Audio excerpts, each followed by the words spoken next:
Honor de que me acompañen mis socios Emilio Ángeles, quien es nuestro socio de evaluaciones y precios de transferencia. También está con nosotros Uriel Olvera, es nuestro socio de consultoría y cumplimiento fiscal para la Ciudad de México, y Francisco Ayala, que es socio de consultoría y cumplimiento fiscal de Guadalajara. Lo que queremos platicar el día de hoy y en esta primera sesión, nos queremos enfocar un poquito acerca de aquellos aspectos que consideramos son relevantes a considerar para la elaboración de esta declaración anual, ¿no? Esta declaración anual del 2023, donde estamos ahorita ya todos realizando los cálculos, ¿no? Haciendo nuestras evaluaciones de cuánto va a ser el impuesto a pagar versus todas las operaciones que se realizaron dentro del año, ¿no? Vamos a platicar acerca de los requisitos de ciertas deducciones que debemos de considerar, ciertos aspectos de erogaciones o deducciones que tal vez no los tenemos contemplados, no los tenemos en el radar y es momento para platicarlos en el día de hoy. Aspectos importantes dentro de ciertos cálculos o componentes que integran el impuesto sobre la renta, como puede ser el ajuste anual por inflación, manejo de ciertas provisiones, ciertos aspectos relacionados con compras, costo de ventas y otro tipo de deducciones, pago a extranjero y sobre todo también ciertos aspectos relacionados con los ajustes que las empresas del grupo tienen que realizar en materia de precios de transferencia, ¿no? Entonces, yo creería que sin mayor preámbulo, debido a que el tema es muy extenso, damos inicio a este material, ¿no? Prácticamente yo creo que podemos iniciar, Uriel, si me lo permites, con el tema de intereses, ¿no? Que es una deducción que ha sido bastante castigada en los últimos años, con muchos requisitos y creemos que es importante profundizar sobre este tema, ¿no?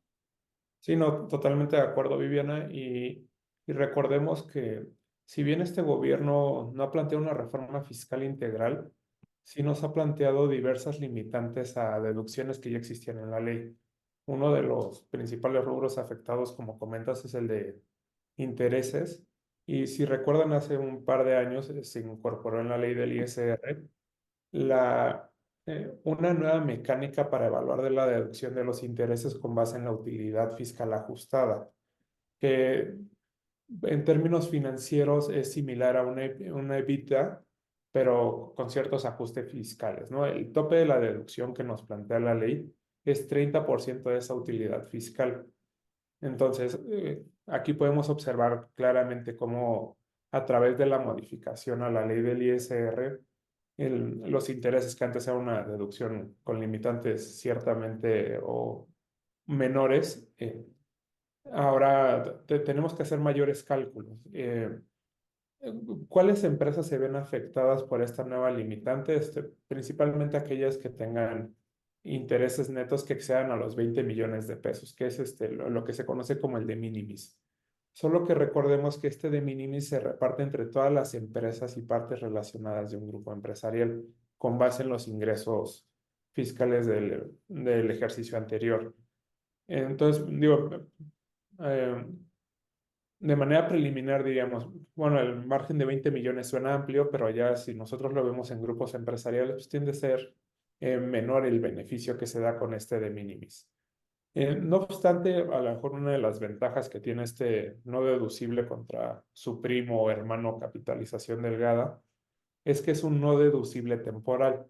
Entonces nosotros tenemos que llevar el control año con año de esta deducción durante un periodo de 10 años y cada año hacer la evaluación de estos intereses que quedan como remanentes dentro del cálculo del año a efecto de determinar si pueden ser deducibles o no. De ahí ha habido toda una discusión en cuanto a cómo se actualiza esta partida, siguiendo las reglas de pérdidas fiscales, pero digamos que es temas que se tienen que evaluar año con año por cada contribuyente. Ahora, como comentabas, uno de los temas relevantes es evaluar, ¿no? Que efectivamente esta partida no nos dé efecto más allá de lo que se pueda ver conceptualmente a lo mejor a nivel de balanza, considerando los intereses a cargo, a favor. Sí vale la pena tenerlo documentado, sobre todo para procesos de auditoría y verificación por parte de la autoridad en ejercicios posteriores. Y no olvidemos que al igual que con otras cuentas contables, pues debemos de llevar un registro que esté a disposición de la autoridad fiscal en caso de una revisión. Oye, Uriel, interesante este tema, es un cálculo, incluso llega a ser complicado, ¿no? Porque como decías, esto lo tenemos que ver a la par de capitalización delgada y hay diferencias entre uno y otro cálculo, ¿no? Por ejemplo, esta limitante en la deducción aplica para cualquier tipo de empresas, como tú bien indicabas, no importando si este financiamiento lo obtengo de partes relacionadas o no, ¿no? Nacional o extranjera, aplica para todos, ¿no? Y como te digo, como aplica para todos, hay otros efectos que también se pueden dar y no solo para intereses. ¿Qué pasa con la pérdida cambiaria, el efecto cambiario? ¿Qué impacto tiene con estas reglas? Sí, aquí una de las precisiones o diferencias que hay versus capitalización delgada es que la fluctuación cambiaria solo va a participar en ciertos momentos en el cálculo, no participa de manera general. Y en específico lo que nos refiere la ley es que la fluctuación cambiaria se considerará interés para efectos del cálculo de la utilidad fiscal ajustada y los intereses netos, en la medida que provengan de un instrumento cuyo rendimiento sea interés a su vez, ¿no? Entonces, si nosotros hacemos la contraposición con capitalización delgada, ahí no está establecida esa limitante, incluso ahí hubo en su momento una discusión amplia, pero en resumen, fluctuación cambiaria para efectos de capitalización delgada, sí entrará, ¿no? En la medida que forme parte de las deudas con partes relacionadas y al momento de hacer el cálculo de deudas en general. El, ahora, ¿cuál es la diferencia? O sea, partamos de intereses netos, es un cálculo con base en la utilidad fiscal ajustada por ese 30% que ya les comentaba, con ciertas particularidades. Capitalización delgada, esto es un cálculo que ya tiene mucho en nuestras disposiciones fiscales y básicamente lo que nos pide hacer es una comparación entre nuestro capital contable y las deudas. Y lo que limita es los intereses de que deriven de deudas con partes relacionadas del extranjero. Pero en un inicio, o sea, recordemos, esa comparación es deudas contra capital y en la medida que sí sean ese 3 veces, pues, tendremos una proporción no deducible de intereses. El gran problema que tiene la capitalización delgada versus los intereses netos es que la capitalización delgada sí es un no deducible permanente. Entonces, que tendrán su respectivo efecto en la consideración de las tasas efectivas y demás, ¿no? Eh, Ahora, también no es que por la adición de intereses netos tengamos un doble perjuicio. Se hace la precisión a nivel de las disposiciones fiscales que solo consideraremos aquel que sea mayor, ¿no? Ya sea que nuestro no deducible de intereses netos sea mayor o sea mayor el de capitalización delgada. Incluso de aquí o sea, sugerimos hacer una revisión previa de estos cálculos porque digo, sí es importante, ¿no? Cómo conviven estos intereses no deducibles temporales versus los permanentes. Sin duda, Ariel, yo creo que, como bien dices, de estos dos nos conviene tener el no deducible por el ajuste de autoridad fiscal ajustada, ¿no? Los intereses, ¿no? Como tú decías, es un no temporal. Y un comentario que tal vez sería bueno que nos aclararas. Estamos hablando de que nos castigan esta deducción, va a ser no deducible. Sin Sí, embargo, estos intereses derivan de deudas, ¿no? Y las deudas, que vamos a entrar más adelante en ese tema, pues nos generan un efecto inflacionario de acumulación, ¿no? ¿Qué pasa exacto. aquí? ¿Qué pasa aquí? Sí, digo, para efectos prácticos lo que tendríamos que hacer es excluir como parte del ajuste anual por inflación la proporción de la deuda del que deriven esos intereses no deducibles, ¿no? Para no tener ese doble perjuicio. O sea, por una parte no deducible el interés y por otra parte el ingreso acumulable del ajuste anual por inflación. Entonces, digo, más allá de que es un no deducible que afecta la base fiscal de la compañía, pues sí se va limitando, ¿no? O encapsulando el efecto de esa no deducción y se limita solo al interés propiamente. Perfecto. Y ya entrando en materia de ajuste anual por inflación, ¿no? Me anticipaba un poquito. Comentaba al inicio que hay ciertas particularidades que debemos de contemplar, ¿no? En este cómputo que tenemos que realizar. Paco, no sé si nos quieres platicar un poquito sobre esto. Y con gusto, Liliana. Buen día a todos.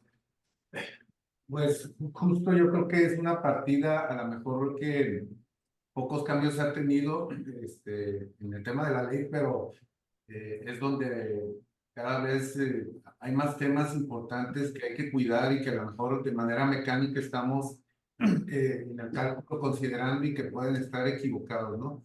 va desde el tema de fórmulas, porque finalmente yo creo que el ajuste inflacionario es una partida que si bien en las revisiones la autoridad no había prestado la atención debida, me parece que la incorporación de datos en el propio aplicativo, como ya en las revisiones que en lo personal me ha tocado ver recientemente de la autoridad, ya está evaluando de manera muy particular qué cuentas y bajo qué concepto y qué soporte estamos dando para incluirlas o excluirlas, ¿no?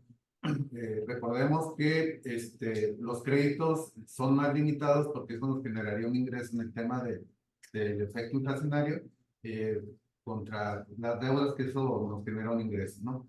Entonces, en ese sentido, yo creo que hay que darle toda la atención a este tema del ajuste en función a la mecánica, a la tabla que utilizamos para esos efectos, ¿no? Desde, insisto, temas de fórmulas que nos pueden llevar a errores muy importantes y que debemos de prestar la atención en ese sentido que pudiera no ser nada técnico, ¿no? Otros aspectos a considerar que me parece aquí que ocurren muy continuamente en el cálculo del ajuste inflacionario es el tema de los intereses devengados del mes que se excluyen, tanto de los a favor como a cargo, en donde una disposición expresa pues, nos señala eso, ¿no? Los intereses devengados en el mes deberán de excluirse para su determinación. Otra partida son las cuentas incobrables y hablaremos un poquito más adelante de la particular de su deducción, pero en lo que compete al ajuste inflacionario, cuando tomemos una deducción, habrá que considerar reglas particulares para no incluirlo, ¿no? Si tomamos deducción de cuentas incobrables en el ejercicio, solo jugarán ese saldo la mitad del ejercicio. Si esas cuentas incobrables siguen registradas por alguna situación y ya las dedujimos en ejercicios anteriores, debemos de ser cuidadosos de no estarlas considerando porque es disposición expresa en ese sentido, ¿no? También considerar los tipos de cambio que para estos efectos deben de considerarse el primer día del mes, a diferencia de otras mecánicas en la ley. Aquí particularmente nos habla de que cuando determinemos ajuste inflacionario para estos efectos, tomamos el tipo de cambio del primer día del mes. Pasando a las operaciones entre partes relacionadas y particularmente con los créditos, ya les mencionaba, el crédito nos va a dar una deducción, nos va a dar un beneficio y ahí la autoridad, en particular nos dicen, oye, está limitada los créditos que tengas con partes relacionadas cuando vengan las operaciones normales, ¿no? Cuidar que eso tenga ese proceso y ese sustento para no estar tomando una deducción indebida.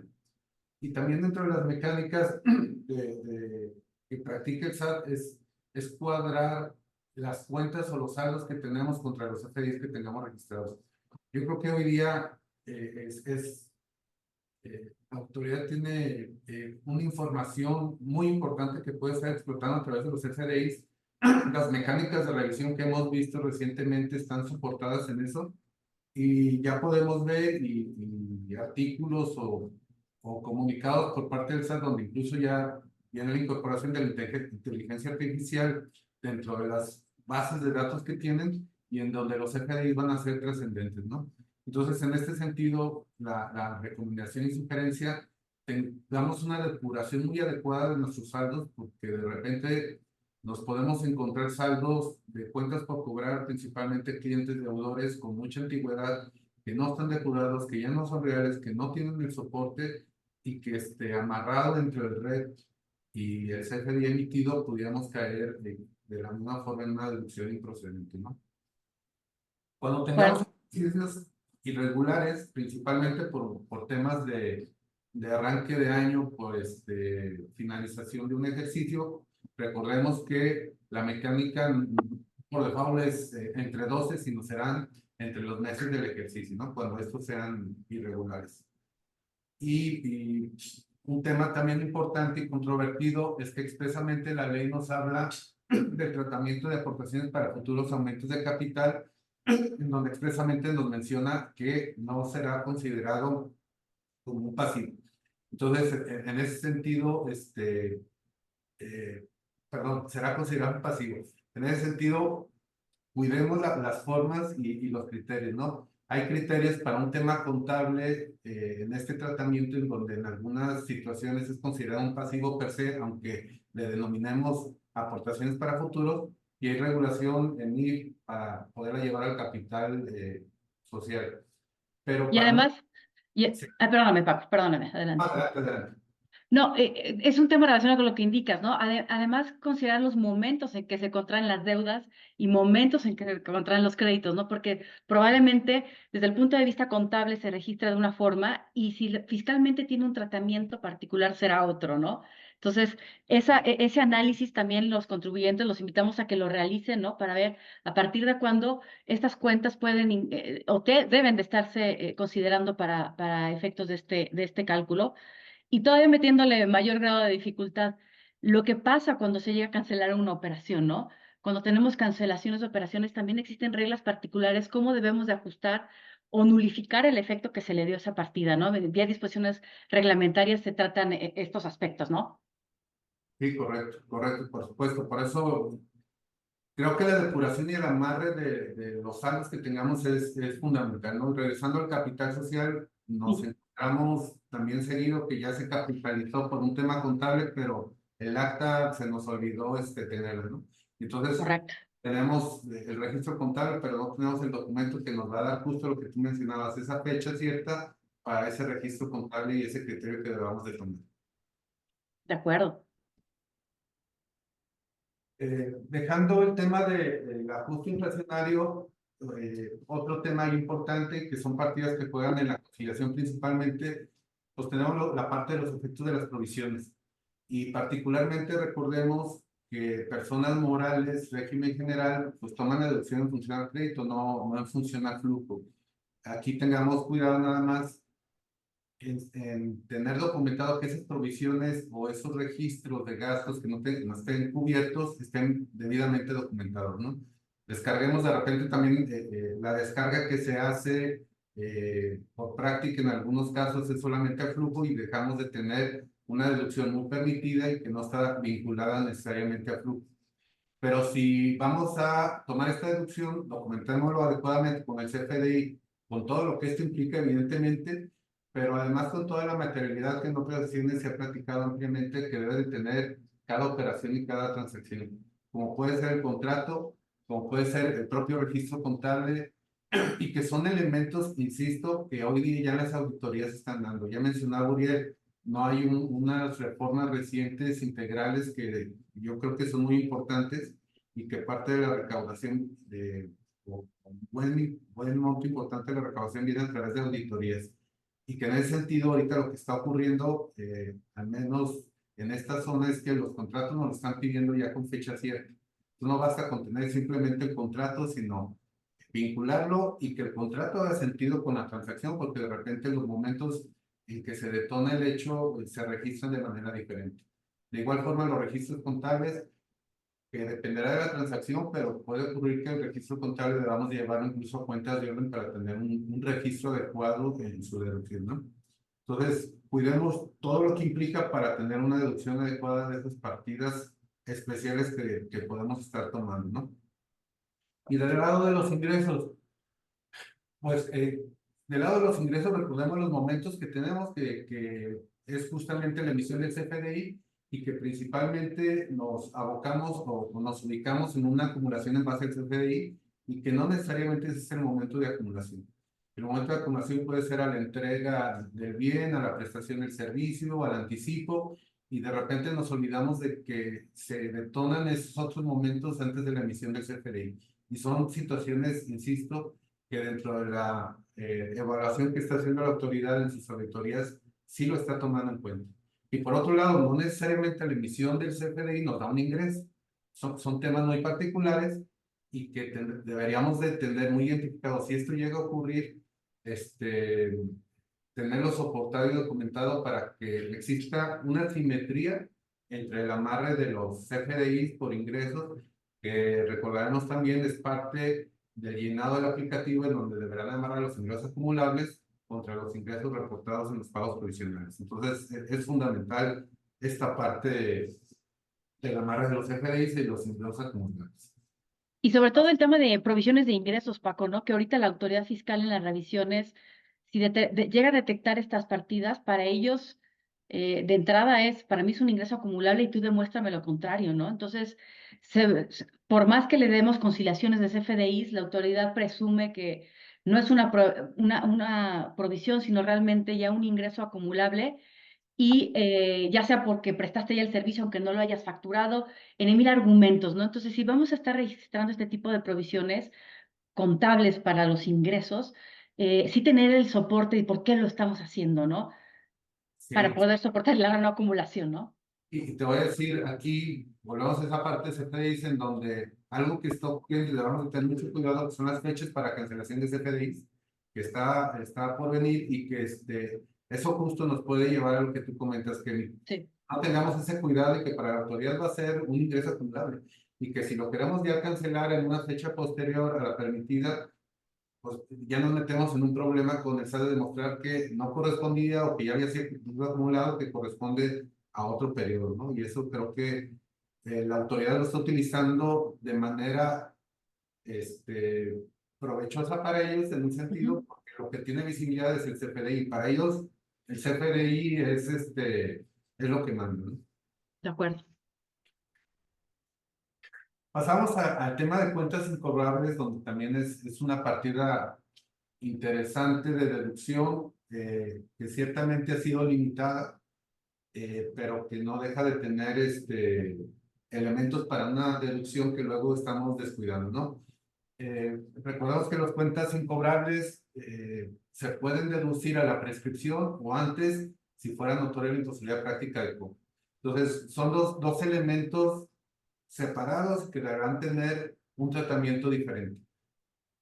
Primeramente es el tema de prescripción y ese tema de prescripción nos va a dar sin mayor trámite la posibilidad de una deducción en el ejercicio en que ocurra esa prescripción. Identifiquemos qué es lo que vamos a deducir y cuál es el plazo de prescripción en función a la regulación o legislación que le ocurra a esa situación. Hablamos, por ejemplo, a ventas de menudeo, en donde el Código de Comercio nos habla de que se prescriben en el lapso de un año. Entonces, cumpliendo ese periodo del lapso de un año, es que podremos tomar esa deducción sin mayor tramitología porque ya se da la prescripción. Diferencia cuando es el mayor, en donde, dependiendo cómo esté documentado el CFDI o la factura, pues nos podemos ir hasta 10 años y se vuelve más complejo. Pero observemos el poder anticipar o estructuremos nuestros documentos para poder tomar un beneficio de deducción a través de la prescripción, que siempre es luego más atractivo que anotar la posibilidad práctica de cobro. Y no olvidemos el otro lado, ¿no? Si hablamos de prescripción en la deducción, también vamos a tener acumulación en la prescripción para que se le perdone esa deuda por este efecto de prescripción.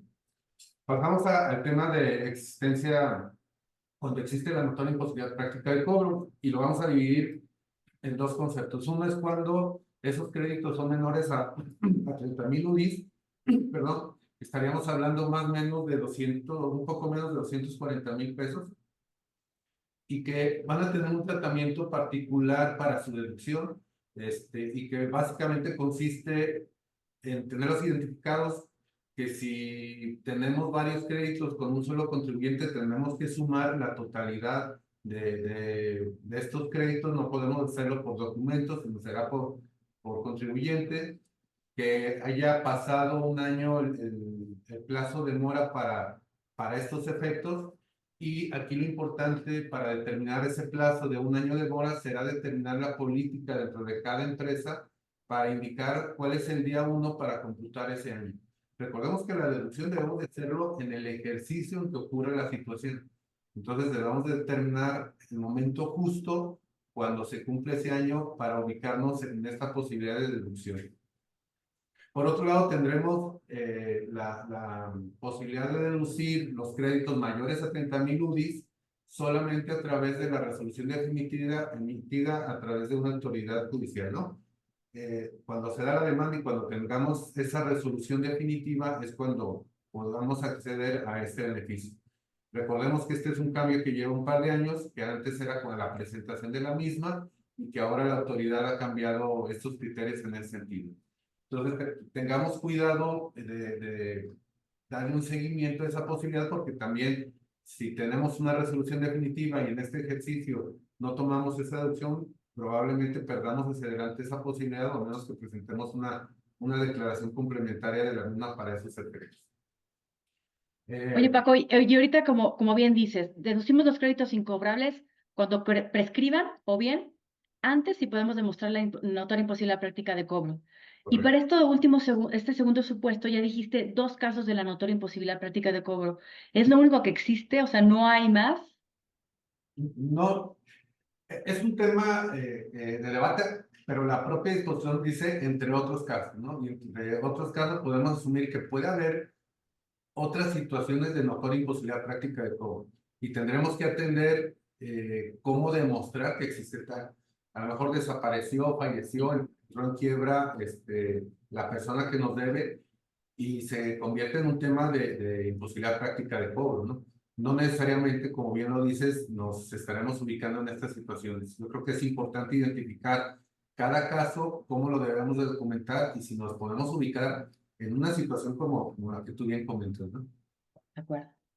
Eh, Ahora, no olvidemos también que si bien estamos tomando una deducción, sobre todo para créditos menores a 30,000 UDIs, es común también que continúe el proceso de recuperación de la cuenta por cobrar y que eventualmente también podemos tener recuperaciones.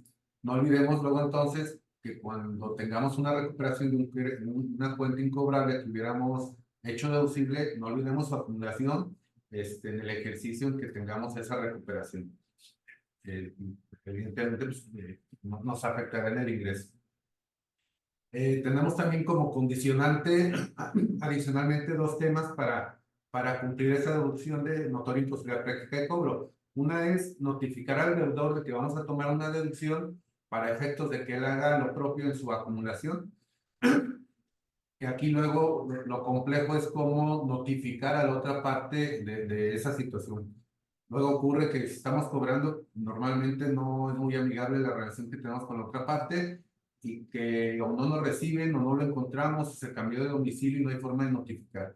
Tendremos que identificar y asesorarnos de la forma más conveniente para la situación en particular que deje evidencia de esta notificación a la otra parte. Y avisar al SAT a través de esta ficha 54 respecto de las deducciones por cuentas incobrables que estamos ejerciendo, en donde nos pide una serie de información para identificar justo estas cuentas por las cuales estamos tomando este beneficio. Oye, ¿qué pasa si no presentamos este aviso? ¿Ya perdemos la deducción, Paco? Mira, yo lo que me ha tocado ver es que hay dos criterios. Uno es que la autoridad sí lo ha pedido y sí no lo ha rechazado, sí me ha tocado, y me ha tocado lo contrario en revisiones. Yo creo que si estamos en una situación en donde en, en el 2023, poniendo como ejemplo, tuvimos la resolución definitiva del amparo y se nos fue el plazo, pues perdido ya estaba a lo mejor, ¿no? Yo diría, vamos presentándolo y me parece que eventualmente habría que revisarlo con nuestros abogados. Eventualmente podríamos tener elementos para justificar que fue presentado extemporáneamente. No sé, al margen de lo que ustedes puedan opinar en ese sentido, ¿no? Pero Sí. trataríamos de rescatar evidentemente esa deducción. Coincido contigo y además viendo las facilidades que existen, ¿no, Uriel? Para ese tema de deducciones de cuentas incobrables, si yo no lo metí, para los que se dictaminan, puede haber también opciones, ¿no? Sí, Ay, como que me los perdí un poquito. y también, o sea, no perdamos de vista que los plazos son importantes en los créditos incobrables, ¿no? Entonces hay que vigilar cuándo se da la notoria imposibilidad práctica de cobro, porque sí son momentos muy precisos dependiendo del monto de las deudas, ¿no? Entonces, una de las preguntas que hacían es si tenemos créditos incobrables menores a 30,000 UDIs que prescriben bueno, que sea la notoria imposibilidad práctica de cobro al año, ¿qué pasa si los deducimos después? Sí, les diría conceptualmente sí podría haber un riesgo, ¿no? De que el SAT te rechace la deducción si corresponde a un ejercicio distinto, ¿no? Digo, habrá que ver los elementos, pero no es algo transparente o que no se quede sin riesgo alguno, ¿no? Si tomamos la deducción después. Y el tema de poderlo reportar en el dictamen fiscal también, ¿no? Sí, totalmente. Perfecto. Cambiando de tema, les platicaré brevemente ciertos puntos a considerar en el costo de ventas, que normalmente es una de las deducciones más relevantes para una empresa, ¿no? El costo de lo vendido fiscal como una deducción autorizada, ¿no? ¿Qué pasa cuando tenemos inventarios obsoletos o destruimos inventarios durante el ejercicio? Debemos de tener toda la formalidad. Recuerden que para poderlos deducir tenemos que presentar un aviso ante la autoridad fiscal 30 días antes de la destrucción. Y también si estamos hablando de bienes, ¿no? Que pueden ser para la subsistencia humana, alimentos, medicinas y demás, lo debemos de ofrecer antes en donación. Entonces, cumplir con toda esta formalidad para poder tener esta deducción, tener todo el soporte y guardarlo en los expedientes, ¿no? Otro tema que muchas veces los contribuyentes no consideran es el segundo bullet que les incluimos, la actualización del costo de ventas. Hay una resolución de la Corte respecto de la ilegalidad, ¿no? De que los contribuyentes no puedan deducir un costo de ventas por aquellas adquisiciones que hayan hecho un ejercicio anterior, ¿no? Y que posteriormente se puedan deducir vía costo de ventas porque se enajenan. Recuerden que el costo de ventas únicamente se deduce hasta que se enajenan las mercancías, ¿no? Entonces, eso lo ponemos sobre la mesa para que valoren poder aplicarlo, ¿no? En este ejercicio 2023 es una deducción que podríamos rescatar por ahí, ¿no? También recuerden que dentro de los elementos del costo, pues tenemos los directos e indirectos, y la nómina que está directamente relacionada con el costo de producción, evidentemente debe formar parte de este costo de ventas, y así lo debemos de plasmar y segregar en la información fiscal que nos solicita la declaración anual, ¿no?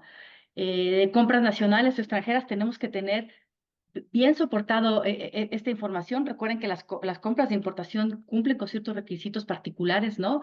Todo el pedimento, demostrar la legal estancia en el país, tener todos los expedientes al día, ¿no? Y también existe la posibilidad de deducir costos estimados. Ahorita estábamos hablando con Paco, ¿no? Nos comentaba de, oye, el CFDI detona no siempre los ingresos. Hay reglas de carácter general, ¿no? Por ejemplo, la 324 que nos dice, oye, ¿qué acumular cuando estamos realizando cobros parciales? Es una regla muy interesante donde te dice, oye, pues cada cobro parcial es el que se tiene que acumular si todavía no entregas el bien o prestas el servicio y cumples la formalidad de emitir los FDIs acorde a los pagos en parcialidades, ¿no? Sin embargo, esta propia regla, además de que te difiere esta acumulación a los cobros, lo interesante es que también te considera un costo estimado para poder deducir cuando estoy acumulando estos cobros parciales que recibo, ¿no? Y ojo, esta regla es distinta a la 3224, la que le estoy comentando ahorita, que esa habla sobre anticipos que tienen otro tratamiento fiscal, y los anticipos en el momento en que se reciben se acumulan, ¿no? Entonces, revisemos estas facilidades, estas opciones que tenemos a la mano, ¿no? Para nuestro cálculo anual. Y también otro esquema de costo estimado, pues es el que viene en el artículo 30 de la ley del ISR para desarrolladores inmobiliarios o los que enajenan terrenos, y este tipo de contratos de obra inmueble que celebran, pueden estar también soportarse ciertas deducciones de forma estimada. Cada cálculo tiene su propio tratamiento, su propio mantenimiento, porque estamos hablando de deducciones estimadas y cuando tenemos las reales tenemos que hacer algún comparativo y algunos ajustes, ¿no? Entonces, contemplen estos elementos para la determinación del cálculo anual. Y otro partido importante que creo que en diversos webinars hemos estado insistiendo, el tema del REPSE, el tema de servicios especializados y servicios compartidos. Lo que hemos estado viendo es que las empresas de grupo no están cumpliendo con todo ello pensando en, pues cuando me vengan a pedir la información lo voy a cumplir. Ahí pueden ver en su pantalla todos los requisitos que ya les hemos platicado que debemos de cumplir, que el contrato, que el intercambio de CFDIs, de información, ¿no? Del prestador de servicios al receptor del servicio, las retenciones y demás serie de documentos. Sin embargo, la autoridad fiscal ya está poniendo énfasis en las revisiones que realiza o para las solicitudes de devolución que ya no las están rechazando por este tipo de conceptos, yéndose al fondo, donde la autoridad está haciendo un examen y una evaluación y está considerando que estas operaciones o servicios intercompañías no cumplen con los elementos esenciales. ¿En qué consiste esto? Que el que presta el servicio especializado no debe de ser una actividad que corresponda al giro principal o la actividad preponderante de la persona que recibe el servicio, ¿no? Entonces, La autoridad está ahorita identificando ciertas operaciones intragrupo o inclusive con terceros donde está estimando la autoridad que no se cumple con esos requisitos porque considera que lo que está subcontratando es algo inherente a tu objeto social o tu actividad preponderante.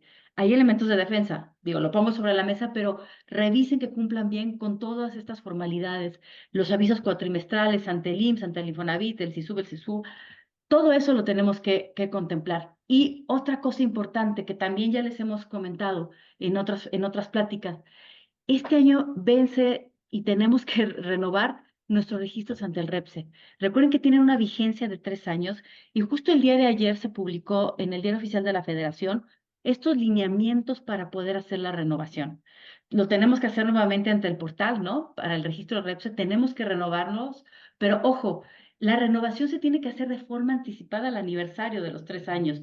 Por ejemplo, los invito a que vean ese calendario y más adelante les haremos también un webinar detallado de cómo hacer todo este proceso, pero, por ejemplo, una empresa que se haya registrado en junio del 2021, que fue 2021 donde iniciaron estos registros y este año se cumplen los 3, estas empresas que se registraron en junio 2021 tienen que registrarse nuevamente o renovar este registro entre marzo y mayo del 2024. Entonces estamos ya a la vuelta de la esquina para cumplir con estas renovaciones. Si no lo hacemos, en el momento en que vence este plazo, me van a dar de baja ante el REPSE y lo que procedería es volver a tramitar todo esto e iniciar una nueva vigencia ante el REPSE, ¿no? Entonces, esto lo pongo sobre la mesa para que también lo consideren y lo cumplan para esta declaración anual, ¿no? Y entre otros temas que también son importantes, Uriel, no dejamos de batallar con nuestros esquemas reportables, ¿no? Sí, esquemas reportables ya es un tema que lleva algunos años con nosotros. Aquí recordemos que hay una obligación tanto de asesores como de los propios contribuyentes de informar a la autoridad fiscal la realización de ciertas actividades, pensamos con partes relacionadas, ciertos residentes en el extranjero. Y cada año debemos de reportar en la declaración anual el número de asignado a ese esquema, si es que se tuviera, y confirmar, ¿no? Si se tuvo o no. Y recordemos que estos ya son procesos que también forman parte de las auditorías financieras, ¿no? El que te pregunten si hay esquemas reportables, si no lo hay, incluso también el tema de operaciones relevantes, que es de la forma 76, que va de la mano.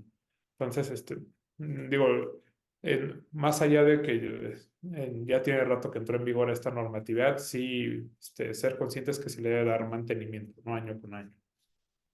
Y si quieren pasamos al tema de activo fijo, Francisco. Sí, de acuerdo, gracias. Y me regreso un poquito al tema de vivienda, nada más para complementar. Aquí en lo particular en la región, hablando del costo de lo vendido, estamos teniendo auditorías, un programa de revisión a constructoras, que justo era algo que comentabas para el tema del costo estimado, ¿no? Que es muy importante, y están identificando cómo están amarrando, integrando el costo de lo vendido, que eso es fundamental. Y en la parte del REPSE, en las devoluciones, hoy día no sé si les está ocurriendo lo mismo por allá, están solicitando los requerimientos de información e integración de las operaciones que se tengan con REPSE sin expresamente mencionar a quién sea el proveedor, ¿no? Pero ahí a la hora de estar haciendo el cruce, hay algunos proveedores que sí están dados de alta, pero que nunca dieron de alta el contrato ante el IMSS, no dieron una continuidad al proceso de información para complementar esto, ¿no? Entonces, ahondando a lo que tú bien mencionabas, Viviana, de la parte del REPS y la importancia que tiene y que le está dando esa parte. Sí, en la Ciudad de México, digo, hemos visto varios casos, ¿no? De rechazos de devoluciones por esto. Y yo lo que le decía es que ya no se están yendo tanto a la forma, ¿no? Sino al fondo y están tratando de argumentar que pues, no cumples con requisitos y es una subcontratación ilegal, ¿no? Entonces sí está complicado el tema y ahorita vamos a hacer esta renovación de REPSE. Ahora sí que los invitamos a revalorar y ver cómo estamos, ¿no? Con todos nuestros proveedores, ya sea partes relacionadas, terceros, ¿no? Que estamos hablando de servicios especializados o servicios compartidos, ¿no? Entre empresas del grupo, revisemos nuevamente estos esquemas que implementamos, ¿no? De acuerdo. Bueno, pasemos a esta obligación, ¿no? De aviso de baja de activo fijo, que recordemos que un activo fijo, una inversión la vamos tomando en función a la tasa que corresponda, o bien cuando dejen de ser útiles para generar ingresos en ese ejercicio es cuando podemos tomar esa deducción.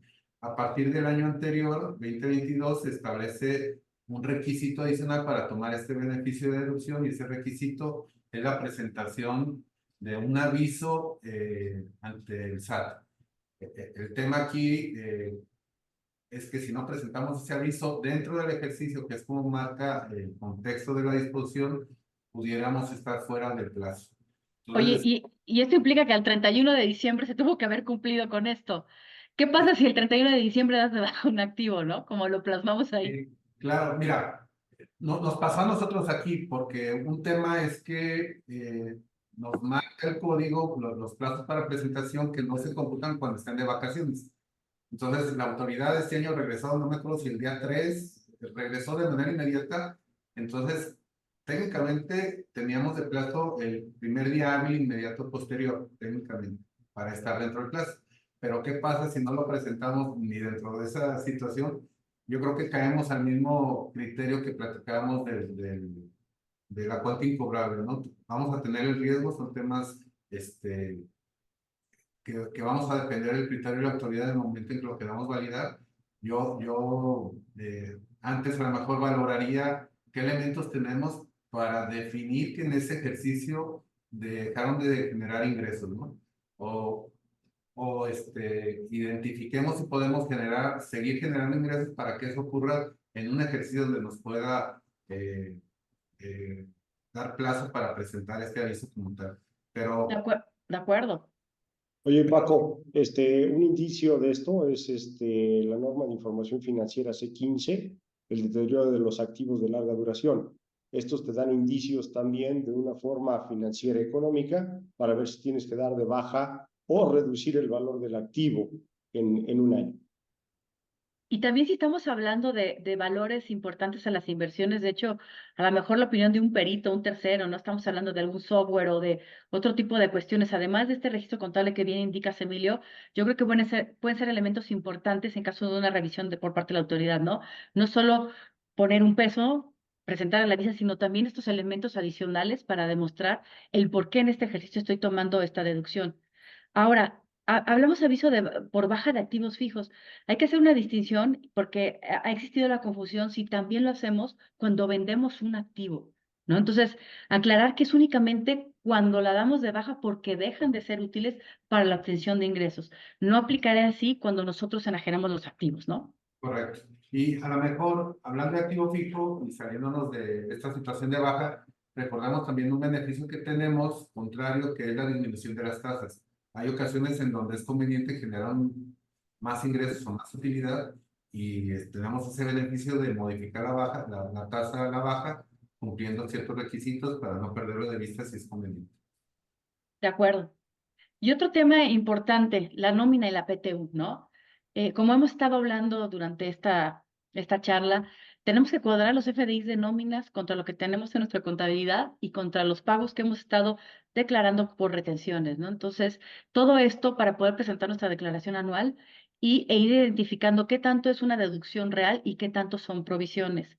Recuerden que también existe, según la guía de llenado de los FDIs de nóminas, pues tenemos que timbrar también ciertos pagos, ¿no? Aunque sean en especie, tenemos que timbrar los vales de despensa, los seguros de vida, de gastos médicos mayores, tienen su particularidad para cómo timbrarlo, ¿no?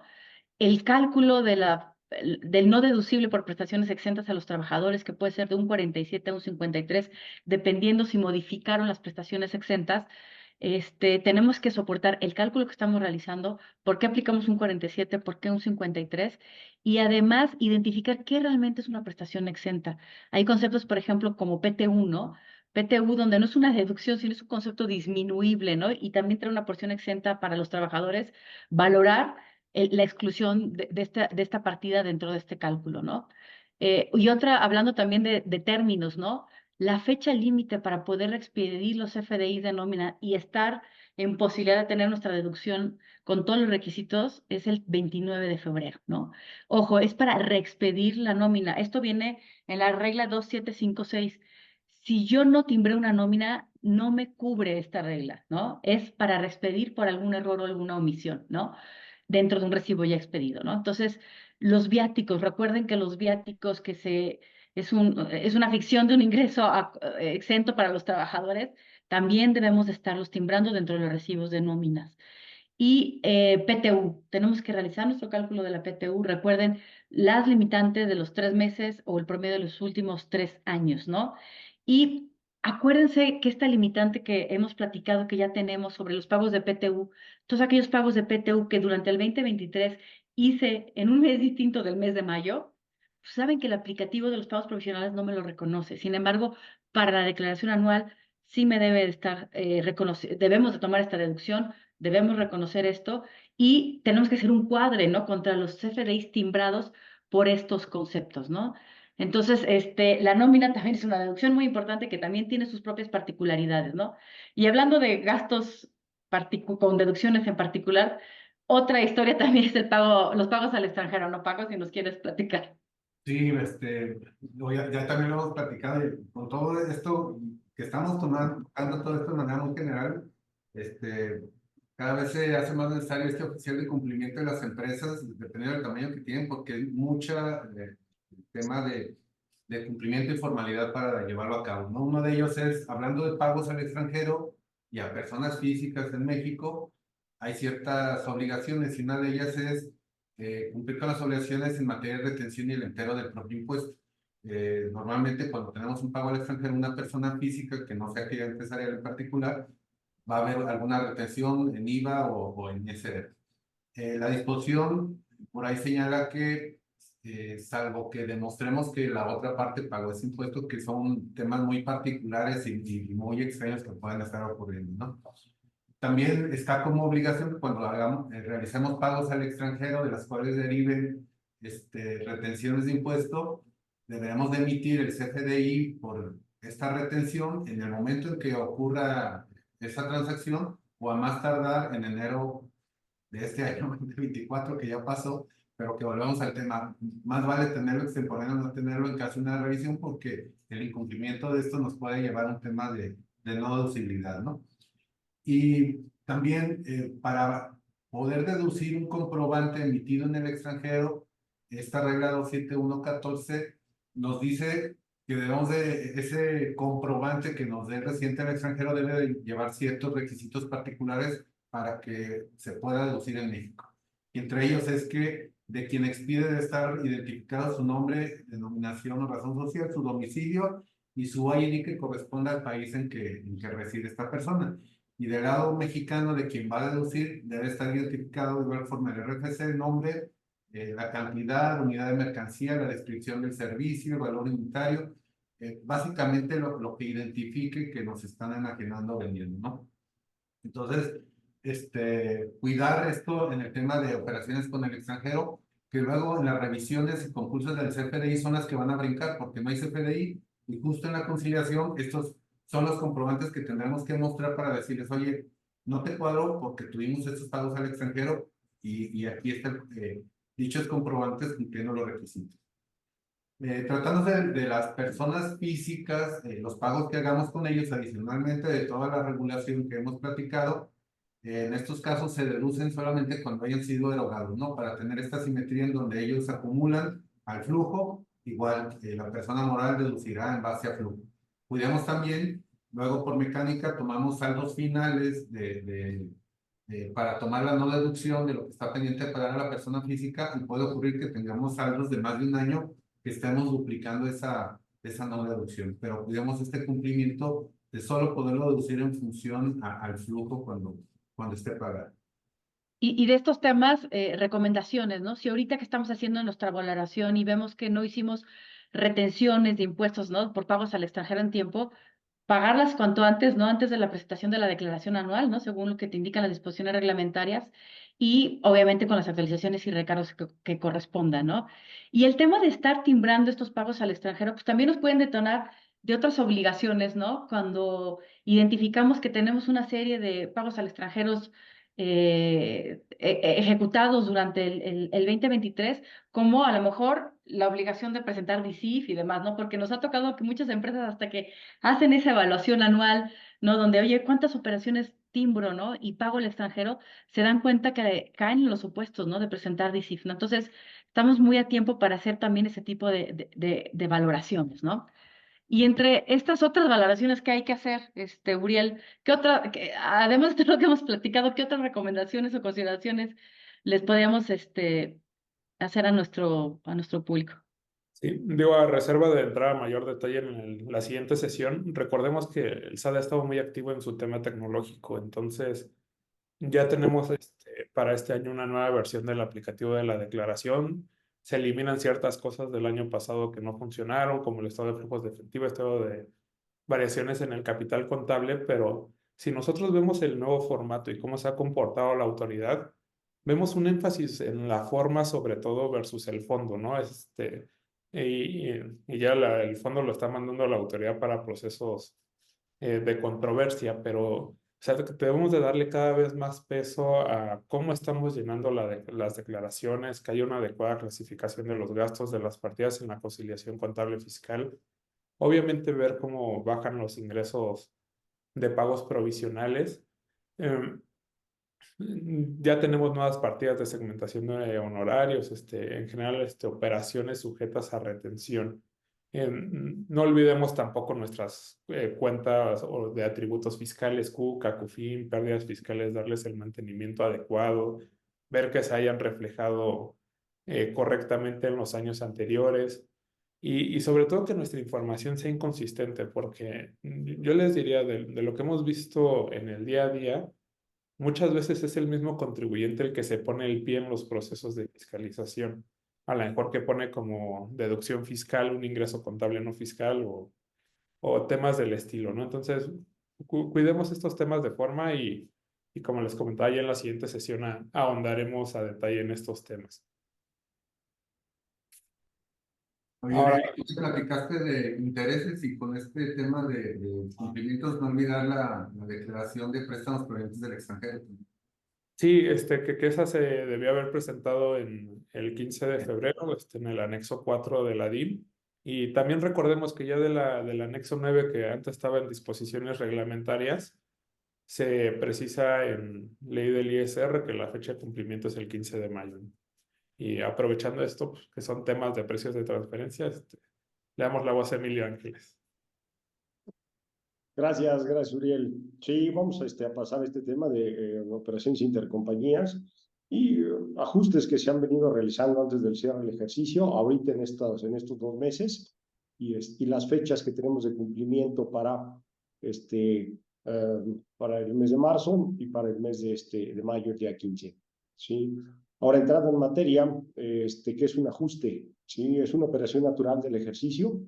Tenemos clientes, por ejemplo, que van ajustando su costeo trimestralmente porque pues, producen y el costeo, ya sea estándar, PEPS, WEPS, lo que sea, les da costos distintos. Entonces, si están produciendo, no sé, cajas de distintos tamaños de productos, tienen que ir ajustando su precio. Eso técnicamente pues, vas revalorando tu costo y con base en eso vas determinando tu precio, tus listas de precios y las puedes ir cambiando trimestralmente. Eso no es un ajuste de precios de transferencia.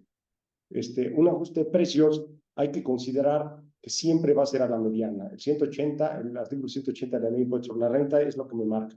Si yo hago un ajuste de precios de transferencia a la mediana siempre de un rango, dependiendo del giro de negocios en el que esté. Si manufacturo lo que sea, no es lo mismo manufacturar autopartes que manufacturar, por ejemplo, productos para la industria farmacéutica. Entonces hay que ver el tema de los comparables para irse a la mediana. Hay que considerar los criterios no vinculativos. ¿Qué son estos? O sea, un criterio no vinculativo quiere decir que no te vincula a ningún artículo, que no te vincula a ninguna resolución miscelánea. Sin embargo, son protocolos que tiene la autoridad de actuación. En materia de precios de transferencia, ¿qué te dice? Si en el mes de diciembre tu margen de rentabilidad es del 10% y tu rango alto es del 10%, tu mediana es del 6%, tu margen bajo es del 3%, no te bajes del 10 al 6. ¿Sí? Es lo que te dicen los criterios vinculativos y metas un ajuste de precios de transferencia. Es lo que no quiere la autoridad. Para ellos lo caído y lo que ya traes de rentabilidad en materia de utilidad operativa, que es como se hace la comparación para precios de transferencia. ¿Sí? Entonces hay que tener mucho cuidado. ¿Y qué pasa? Hay distintos tipos de ajustes. Los ajustes reales, ¿sí? Donde yo registro para efectos este ajuste, ya sea que lo haga en el año que corresponde, que para mí en el año que corresponde es un tema más natural, ¿sí? Si ya lo hago en enero y febrero del 2024, ya fue un ajuste. Si es real, quiere decir que yo voy a hacer un registro contable y lo puedo hacer registro contable para el año 2023 y todavía mi catálogo de cuentas, mi disposición interna, de acuerdo a los protocolos que tenga y me permite el corporativo, lo puedo hacer en ese año. Lo puedo hacer en 2024 también, ¿sí? En relación con el ejercicio anterior. Ahorita estoy hablando de puros temas contables. Sin embargo, hay empresas donde no me permiten, de acuerdo al corporativo, después de cerrado diciembre, hacer ningún ajuste. Entonces hago un ajuste virtual, en donde es un ingreso quizá fiscal no contable o una deducción fiscal no contable. Eso es un ajuste virtual. Lo meto en la conciliación contable y fiscal. Se clasifican en voluntario o compensatorio. El voluntario es cuando yo me doy cuenta y de voluntad motu propio hago el ajuste. ¿Sí? Compensatorio es cuando, derivado de una auditoría de precios de transferencia, mi parte relacionada, me incrementan los ingresos, pues técnicamente la contraparte tengo que incrementar los gastos. Entonces tengo que meter un ajuste compensatorio. Se le llama primario. ¿Por qué? Porque es el ajuste que se origina de algo inicial. ¿Sí? Correlativo nacional es cuando el ajuste, insisto, me afecta a mi contraparte, o aquí en el país, correlativo del extranjero es cuando el ajuste incremento mis ingresos, allá incremento mis deducciones. ¿Sí? Y hay el secundario, el ajuste secundario, que no sé si se ve ahí en la lámina, espero que sí. Un ejemplo claro es cuando yo pago intereses a un residente en el extranjero por algún financiamiento, por ejemplo, ya tengo de por sí limitantes para todas las deducciones. Pero llega la autoridad y me dice, mira, estos intereses de plano son no deducibles para tu parte relacionada del extranjero, me los hace no deducibles en su totalidad aquí en el país. Entonces, el flujo pues, ya se fue y la autoridad me va a determinar que ese flujo se genera un ajuste secundario que me lo va a caracterizar como si fuera un dividendo y le va a dar todo el tratamiento fiscal de un dividendo, desde una tasa corporativa, desde también la tasa que le corresponde al accionista, por un pago de impuestos adicionales, etc. Entonces, aquí también vemos que, ¿cómo lo ve la autoridad? Un ajuste es cualquier modificación en los precios, pero insisto, como les comentaba en la lámina anterior, hay que ver que esa modificación en los precios no sea por una cuestión natural de ajuste en mi lista de precios realmente de venta, tanto al público que es parte no relacionada como a mis partes relacionadas. ¿Correcto? Ahora, un segundo, perdón, porque ya me fui. Esta es la mía. Hay que tener mucho cuidado, un ajuste que aumenta la contraprestación. ¿Sí? Y aquí les puse dos colores. Primero, aumento mis ingresos acumulables, bueno, la autoridad va a estar feliz. Si incremento mis deducciones, hay que ver ciertos requisitos, no tanto para los ingresos. Si disminuyo mis ingresos, evidentemente, pues también, si ven los que están en rojo, es cuando yo disminuyo la utilidad. Y en cascada, mi utilidad contable o financiera me va a repercutir en mi conciliación contable fiscal. ¿Sí? Si disminuyo mis deducciones, pues también la autoridad como que se mete menos, ¿no? Pero de todas formas, siempre va a haber una suspicacia de a ver qué hiciste. ¿Te fuiste a la mediana? ¿Sí? ¿Qué tipo de comparables trae? Etcétera. Un tema que ya comentamos, ¿no? Ahora, hay que ver aspectos adicionales bien importantes. Si yo estoy comprando a una parte relacionada del extranjero, hay un efecto de IVA en esa compra. ¿Sí? Ajusté el precio de compra, me lo incrementaron por alguna situación que no habían contemplado en el extranjero, donde me dijeron, oye, espérame, es que esos precios se van ajustando trimestralmente y no te habíamos repercutido el efecto. Hay que decidir que si eso es un ajuste de precios, pues técnicamente la autoridad para México sí te lo puede designar, así como estamos ahorita en todas las revisiones, puede tener ese efecto. Entonces, hay que ver también los efectos en IVA, en IEPS, ¿sí? En pedimentos, hay que arreglar los pedimentos si viene todo esto del extranjero. Recuerden que para precios de transferencia tenemos que ver tres elementos principales. Primero, fracción primera del artículo 27. 27 es si es deducible y si es estrictamente indispensable. Eso es lo que dice la fracción primera, palmita. Luego, tengo la documentación soporte. ¿Cuál es la documentación soporte? Que existan las facturas. Si vienen del extranjero, tienen que ser facturas de acuerdo al 29A del Código Fiscal de la Federación y a resolución miscelánea con requisitos mínimos. también tiene que haber los pedimentos y empatar los pedimentos contra los valores. ¿Sí? Si hago un ajuste y no empatan los pedimentos por un requisito que no cumpla, ese ajuste de precio de transferencia, la autoridad me lo va a hacer no deducible completamente. Y hay Y que ver tocas si aquí, también... y tocas un tema importante, Emilio, porque implica diversas áreas, ¿no? El ajuste, las repercusiones que tiene desde el punto de vista contable, ¿no? Sí. Por la emisión, el registro contable, la emisión de los FDIs correspondientes que soporten y que más adelante supongo que nos darás mayor detalle de todo esto. El tema de comercio exterior, ¿no? Esta rectificación de pedimentos, como tú bien dices, que tendríamos que ejecutar si estamos deduciendo mercancías de importación y está incrementándose esta deducción, tenemos que también incluir ese tipo de cuestiones y evidentemente todo de la mano con el área de precios de transferencia, ¿no? Entonces, sí son diversas áreas que tienen que estar involucradas para poder estar en cumplimiento con todos los requisitos para, sobre todo en los casos, ¿no? De poder hacer el incremento en las deducciones o disminuir los ingresos, ¿no? Como bien has comentado. Así es. Y si se trata también de una operación relevante, que también comentaba Uriel hace un rato. ¿Por qué? Porque si el ajuste fue equivalente o igual a 60 millones de pesos durante el año pasado, pues oye, presenté la declaración de operaciones relevantes que se presenta trimestralmente, estoy en tiempo, no estoy en tiempo, ¿sí? Todos estos temas y detalles son bien importantes. Pues ya saben, si la autoridad no cumple un requisito, es todo no deducible. Ahora, hay que tener en cuenta. Hace rato yo les ponía en rojo, es disminuir la utilidad a través de reducir ingresos o incrementar deducciones. Esto va de la mano también con el concepto de BEPS, que es erosionar la base gravable. Es decir, la autoridad, está bien, un extranjero tiene derecho a ajustar sus precios, quizá a México que le pague más o viceversa, ¿no? Pero tienes que cumplir una serie de requisitos para efectos de que sea deducible esta reducción de ingresos o este incremento en las deducciones. Aunque no cumpla uno, la autoridad me lo puede hacer no deducible. Y hay que recordar que en los ingresos, oye, ¿los reduzco a través de qué? De una nota de crédito, cancelo la factura original y emito una nueva.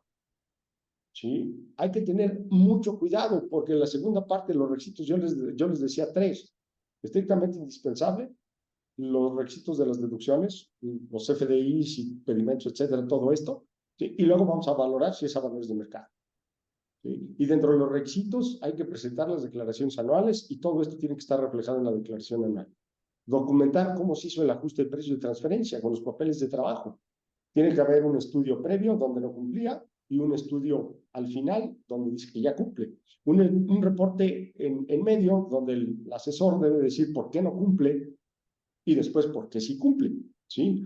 En caso de este tipo de conceptos que estamos viendo aquí en el título, contar con el CFDI o comprobante fiscal. Importantísimo. ¿Cómo va a estar redactada? ¿Sí? Ese CFDI, que a lo mejor lo tuve que emitir en el mes de enero de 2024, o ahorita en febrero de 2024, también lo estoy por emitir. ¿Por qué? Porque tengo dos fechas fatales hasta el 31 de diciembre, de marzo, y posteriormente al del 31 de marzo tengo que cumplir con otros requisitos adicionales, ¿sí? Sus registros contables, sus cuentas de orden, acreditar la parte relacionada técnicamente si lo acumuló en el extranjero, porque hasta ya está llegando a la autoridad. Si hubo una retención, porque fue un pago del título quinto, y lo que yo les comentaba, pues, toda la documentación de IVA, IEPS y de operaciones relevantes. ¿De acuerdo? Entonces hay que tener muchísimo cuidado con todo esto. Oye, Ahora, se ve una gran diferencia, ¿no? Entre los requisitos que tenemos que cumplir si queremos incrementar deducciones, ¿no? O disminuir ingresos. Pero si es lo opuesto, me sí, sí es refiero, si aumentamos ingresos y disminuimos deducciones, es sí, otro vuelto, ¿no? si vemos la regla 391 de resolución miscelánea para los ingresos, solamente me dice, mira, si incrementas los ingresos, porque nos ha tocado empresas en enero ahorita de 2024 que incrementaron los ingresos, porque evidentemente quizá no estaban dentro del rango, estaban abajo, punto de equilibrio. Oye, ¿qué requisitos tengo? Pues, la autoridad no te va a decir si no cumplen los requisitos, no los acumulas, ¿no? Por default, la ley en el 180 ya te dice que tienes que cumplir con la mediana, que es uno de los temas que tienes que que cumplir a final de cuentas, ¿no? Entonces, pero el pago provisional de enero, ahí el único requisito que te dice, oye, ahí los tienes que acumular, ¿sí? En el pago provisional como ingreso nominal. O sea, no es para 2023, sería para este año de 2024. Entonces, de repente te distorsionan tus pagos provisionales. Ahora, si es después del 31 de marzo, tengo que presentar la ficha de trámite 130 y ahí tengo que incorporar toda la información que acabamos de platicar ahorita, ¿sí?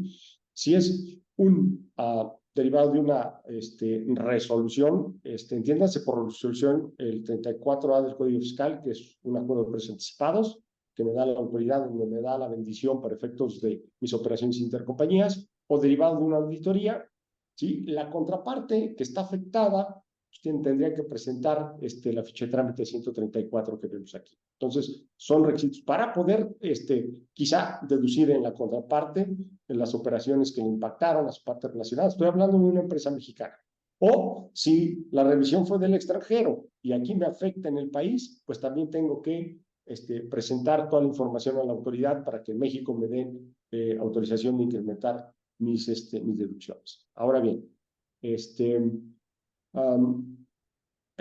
es para temas de ajustes que hay que cumplir, insisto, antes del 31 de marzo y posterior al 31 de marzo. Aquí también, ya con las fechas de las anuales, tenemos varias fechas que tienen que tener en cuenta y cierta documentación. Primero, para el DICIF, las empresas que estén obligadas o que tomen la opción, el apartado 15 y 16, que es en materia de operaciones de precios de transferencia, si cumplió o no cumplió, también debe de estar listo al 31 de marzo, ¿de acuerdo? Para que pate con la declaración anual. El 15 de mayo tenemos que tener listo el DIM, lo podemos hacer a través de la carga batch, y también la declaración informativa local de partes relacionadas, que está en el artículo 76A, ¿sí? Fracción primera, segunda, perdón, la fracción primera. Ahora, para la declaración maestra, pues es hasta el 31 de diciembre del 2024. Lo que sucedió es que a partir del 2022, la autoridad cambió las fechas. Antes todo era el 31 de diciembre, estoy hablando de la local y la maestra, nos recortaron los tiempos. Somos de los países, pocos de los países donde la local se presenta casi posteriormente después de la declaración anual. Generalmente en otros países se presenta ahí por el mes de septiembre y quizá la maestra se presenta en el mes de diciembre. ¿Quiénes están obligados para la declaración local? Recuerden que aquellas empresas que generan ingresos acumulables en el ejercicio inmediato anterior, con ingresos acumulables iguales o mayores a 974.653.950 pesos que ven ustedes ahí. Las sociedades integradoras también están obligadas. Quienes tengan acciones en un gran público inversionista, ojo, los establecimientos permanentes, aunque no cumplan con los ingresos, quienes se dictaminen para efectos fiscales. ¿Por qué? Porque están obligados en los términos del 32A, fracción segunda, o párrafo segundo, perdón. Sí, y también las partes relacionadas con quien hayan hecho operaciones y que estén dictaminados, pero siempre y cuando estos montos de operaciones sean equivalentes o iguales a 13 millones de pesos. Si no, no hago mi declaración informativa local. Esto es bien importante porque siempre nos preguntan, oye, el auditor dice que tengo que hacer declaración local de todas las empresas del grupo. ¿Por qué? Porque una está dictaminada para efectos fiscales y jala a todas las demás. Siempre le decimos no. Nada más chécate que tus operaciones no rebasen los 13 millones. Si alguna de ellas rebasa, ya sea de ingresos o egresos, pues evidentemente sí tendrías que tú presentar la local, aunque sea una empresa chiquita, con una operación ninguna empresa chiquita, pero las operaciones son las que se vuelven de importancia relativa y más en una revisión por parte de las autoridades. Ahora bien,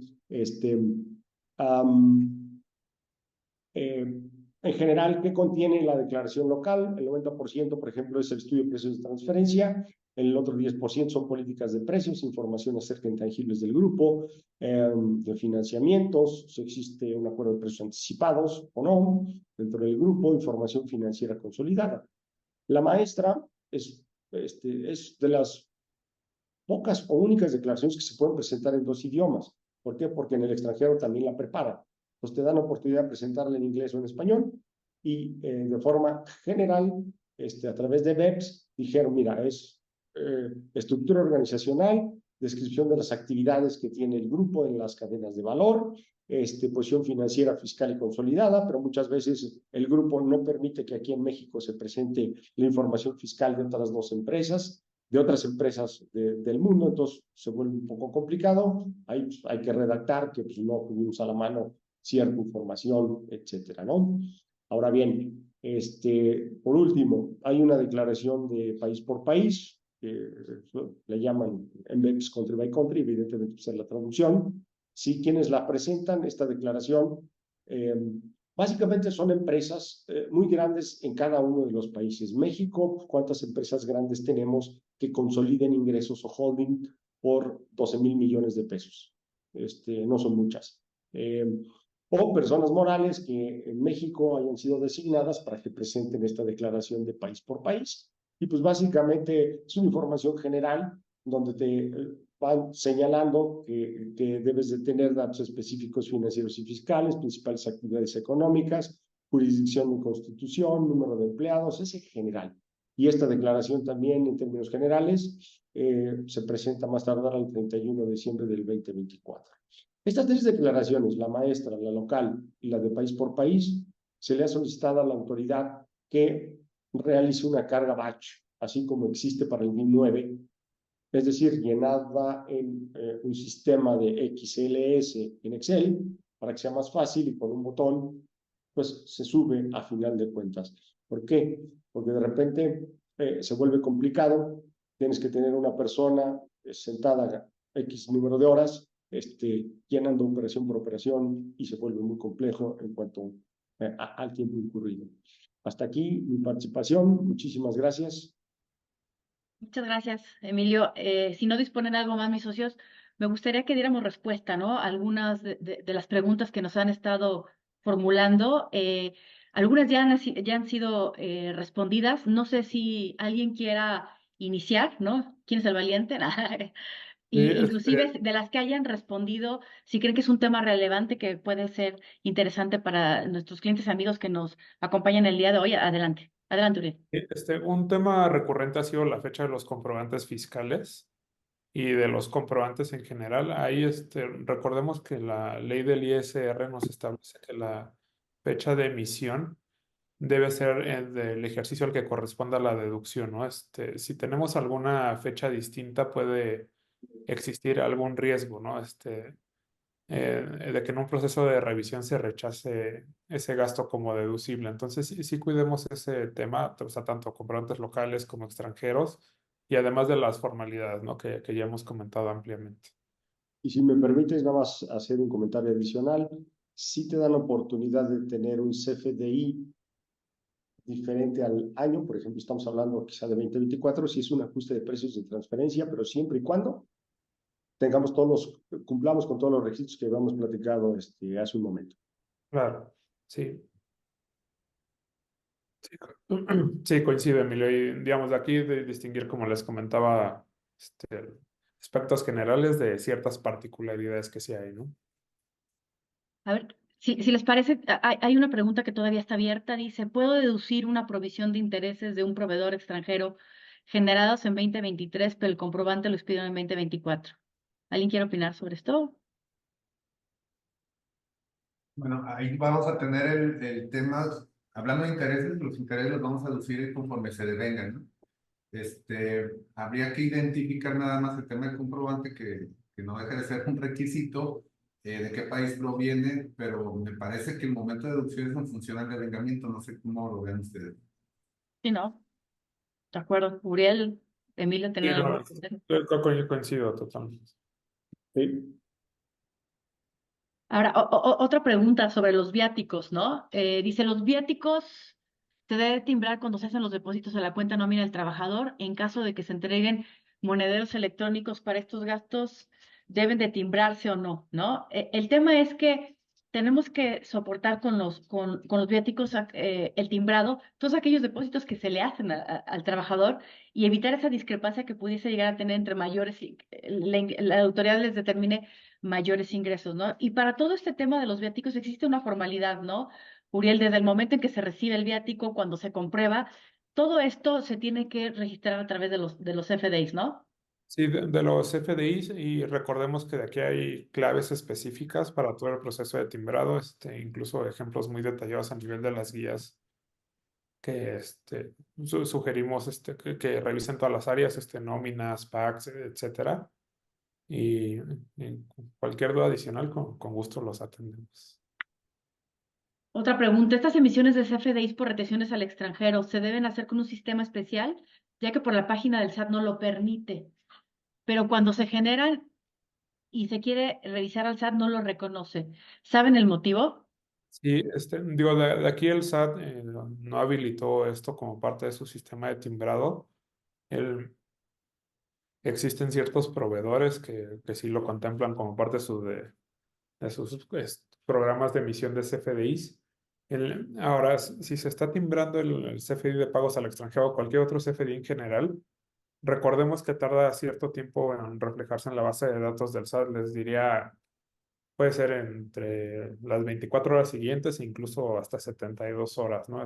Que se replique en la consulta que nosotros podemos hacer a través de la página. Entonces, verificar eso, y también pues, obviamente con el pack correspondiente, que el proceso de timbrado sea correcto, ¿no? De acuerdo. Y ¿Alguna otra pregunta que vean interesante para responderles? sí, Ya que digo, son varias, sí, de la mano de esto, o sea, si se emiten los comprobantes tarde o fuera de los plazos que señalan las autoridades, vamos y poniéndole trabas a la deducción, ¿no? No es una condición a rajatabla que si no lo hicimos en ese momento no tomemos la deducción, pero como ya les comentaba, la autoridad es muy formal en sus procesos de revisión, ¿no? Entonces, pues sí puede existir un riesgo si no se cumplen con los plazos de emisión de CFDIs en los términos que señala la autoridad. de acuerdo. Y ya que tienes al micrófono, Uriel dice, si hay pérdida fiscal, el interés se deduce, el interés deducible es cero. ¿Cuál está? A ver, espérense que se me movió ahorita. ¿Dónde estás? ¿Dónde estás? ¿Y cuál es la cantidad que se puede deducir de los 20 millones? Si hay pérdida fiscal. Si hay pérdida fiscal, el interés deducible es cero o el proporcional de 20 millones. Debíamos tomar el de minimis, ¿no? Este es nuestro, digamos, nuestro salvavidas inicial, ¿no? Partiendo del cálculo que hagamos de la utilidad fiscal ajustada. De acuerdo. Ahí, si me permites, bien, hay una pregunta de señala de las operaciones con personas físicas que no se pagaron en 2023 y las puedo decir en 2024 cuando se hayan pagado. Sí, sí es correcto, o sea, aquí no nos vamos a ir a la fecha del comprobante, la deducción es en base al flujo hablando de personas físicas. Entonces, la deducción se nos va a dar en el ejercicio en que se hayan pagado. De acuerdo. A ver, yo creo que esta pregunta, ¿puedo perder un ajuste de precios de transferencia si se trata de un ajuste en costo y las correcciones de un pedimento quedan después de la presentación de la declaración anual? Es decir, por no cumplir con requisitos fiscales. Sí, hay que recordar que hay que cumplir con todos los requisitos, ¿no? Para no perder las deducciones. Si tú hiciste una corrección después de la declaración anual, hay que ver estudio de precios, ¿por qué no cumplías? ¿Sí? Análisis con papeles de trabajo del consultor, ¿por qué no cumplías y por qué ya cumples? Estudio con el que técnicamente ya cumplirías. Las facturas que vengan del extranjero de este costo, si estás haciendo un costeo promedio, costeo como lo estás haciendo, o si estoy hablando costeo de adquisición, pues va dentro de la mecánica del costo, pedimentos de importación que ya habíamos hablado, y la forma 130, que hay que subir toda esta información a la plataforma del SAT, para que te lo puedan considerar como deducción este aumento en los costos de venta. De hecho, por eso consideramos un tema relevante, ¿no? Platicarlo Sí. ahora, ¿no? Para estar en tiempo antes de la presentación de la declaración anual, ¿no? Para cumplir con todos estos requisitos y poder ejercer ese tipo de deducciones, ¿no? Sí, la diferencia es que antes de la declaración anual no subes toda la información a la plataforma del SAT, la conservas dentro de la compañía. Una vez presentada la declaración anual, ahora sí ya tienes que subir todos los requisitos que pues, previamente pudiste haber tenido solamente ahí en tu empresa, ¿no? En el archivo. También otra pregunta que hacen es de timbrado de seguros. Ujú. Yo de ahí les diría, si se tienen que timbrar, hay que ver los mecanismos para timbrado, sobre el pago de las pólizas, sobre qué personal se asigna esos pagos, pero pues sí son conceptos timbrables. Incluso en la guía de llenado, ¿no? El CFDI de nómina te establece, ¿no? El procedimiento y en preguntas, ¿no? Y respuestas ahí viene algo en particular, ¿no? Bien. Exactamente. A ver qué otra vemos que sea interesante para responder. En general, preguntan Ujú. los avisos presentados fuera de plazo, ¿no? Si se pueden presentar y qué riesgo vemos si se presentan, nada más traer la declaración anual como requisito. Me parece que hablando de avisos, la regla nos lleva el 27 fracción 16, me parece. El tema 17, al tema de presentarlo dentro del ejercicio, cuando esto ocurra, ¿no?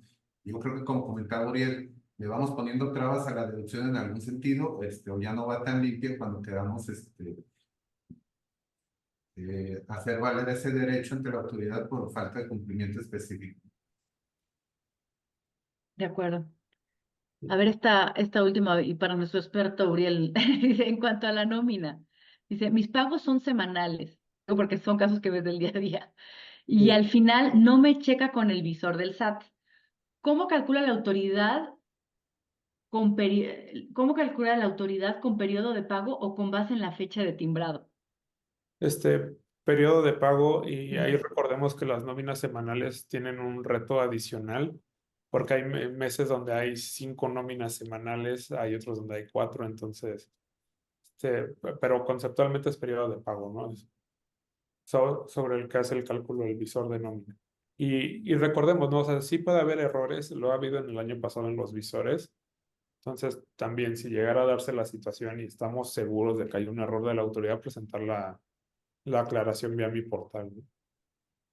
De acuerdo. ¿Les parece si respondemos una pregunta más antes de despedirnos? Sí, de acuerdo. ¿Cuál? A ver, ¿alguna que ven que también sea recurrente de una vez? Hay muchas preguntas de las aportaciones para futuros aumentos de capital.